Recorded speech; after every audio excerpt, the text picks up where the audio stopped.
Hello, my lovely Taurus collective. This is your reading for the week of August 3rd, Taurus Sun, Moon, Rising, and of course it will not be for everybody. So here we go.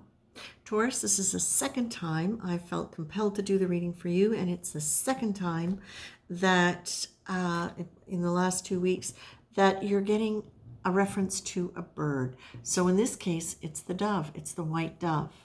And the song that was just dropped into my head was an old song called Fly Little White Dove Fly. Back from the 70s, it was a protest song. It was a peace song.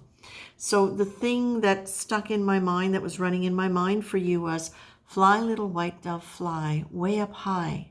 Spread your wings, sing out your cry, cross the universal sky. And if you remember last week, you got the condor, which is one of the biggest, most powerful predatory birds, and powerful in the ecosystem in terms of what it does for cleaning the environment. Now, it's interesting that this is a peace song. The other thing that dropped into head is this, because I think it has to do with you singing your song. What dropped into my head was this. When you're looking at where you want your life to go, can you look at what your story was and what your story is?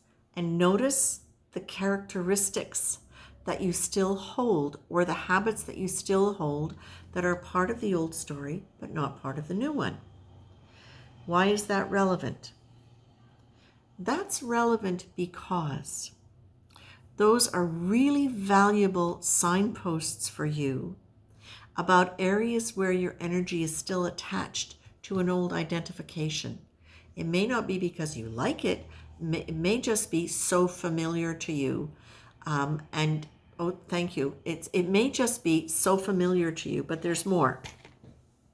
When you wake up every day with the expectation that something is going to be the same as it was the day before, that's how you keep it going. And that's how these characteristics that you're still carrying get reinforced. It is the expectation that there's going to be a problem. It's for example, if you've got a habit that you really don't like, that you've carried with you. So maybe it's that you eat a whole bag of chips and something sweet and sugary before you go to bed every night. And you know it's getting in the way. And you've long ago changed everything nutritionally for you, but there's this one thing that you can't do. Okay, or you can't pass a chocolate shop without having a chocolate. Whatever it is that you're hanging on to, and it might not just be a habit, it might be a characteristic, it might be a quality that you associate with, like overreacting or underreacting, whatever, doesn't matter. If you're able to identify what has not changed, what is still carried with you, even if it's only partially, but it's still there and it's niggling and it's something you define as a problem. Thank you. If it's something that you define as a problem or something that's holding you back, this is your opportunity now to be able to look at it and to be able to understand what's behind it. But now what Spirit is saying is you can do this in a really creative way. What you can do is you can say, okay, that's the story. So let's treat it like a story. That was the story. Who was the main character? Okay, who's the main character now? And if we want this current story to turn into this story, who would the character have to be? Because the story will change when the character changes. When the main character changes, the story changes. It has to, because the ability of that main character to react and respond in different ways will change as they do. So this is actually really beautiful. And what you're getting in the cards to really support this is you've got a quantum leap of faith. But you've also got, okay, so they're reaffirming again this idea of treating it like a story.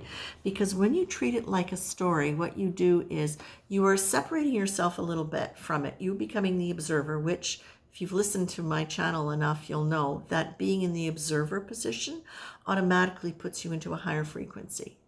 And what it does is it helps you be able to identify what you're feeling and feel it, but identify it and name it in a way where you are now just separate enough so that you don't fall into it and get overtaken by it.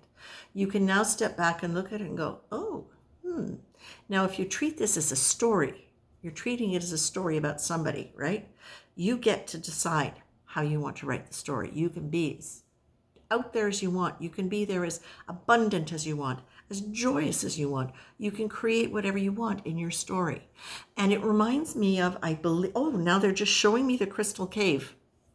The cave that came up, I don't know when, but it was sometime, I think, within the last 6 weeks or so, where you get to go into this beautiful creative crystal cave where you get to say, what would I like? I can imagine anything in this beautiful protected crystal cave, allow myself to feel what it feels like and decide if that's what I want to take with me outside and manifest in the world. So this is kind of like a follow-up to that, Taurus. And the reason they're doing this, they tell me, is because you do like to have some kind of a structure. And one of the things that you don't want to do is just launch into something that you don't have a clear idea of in terms of how it might help or how it might work for you. And if you don't know that, then it's kind of like batting around inside of a paper bag. You don't know why you're expending this energy or even where you're meant to direct it. This is giving you another option for how you can use a structure, the book, right? The main character. How you can use some kind of structure in order to move forward and identify the things that are holding you back and use your imagination in a really, really constructive way to be able to identify who's the character, who was the character, who is the character, who's the character going to be, and what would they need to be, what characteristics would they need to have in order to do that. The other thing that's really important here, I know I'm going on, but it's important. The important thing also is when you wake up first thing in the morning, notice the mood you wake up in. Notice the mood, because there's always a mood. As you're stretching, are you laying there thinking, oh, another day to get through?